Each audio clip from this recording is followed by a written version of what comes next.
Nahihirapan at tinatamad ka na ba gumawa ng Reels video?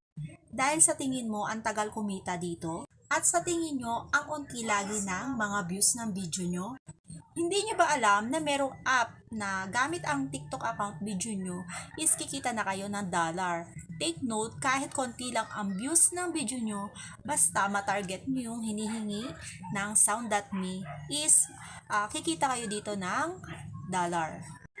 Hindi naman gaano kalakihan ang hinihingi views ni Sound.me, guys. Hindi tulad ng ibang video na kailangan ng 10,000 views para maka $1. Dito, wala pang 200 views, 300 views, meron na kayong $1 o $2. Depende sa ibibigay sa inyong campaign ni Sound.me. So, ayun lang. Kung ano pa hinihintay nyo, i-download nyo na ang Sound.me. So, ayun. Kung nagustuhan nyo itong video ko, please don't forget to follow, like, comment, and share. Thank you, guys!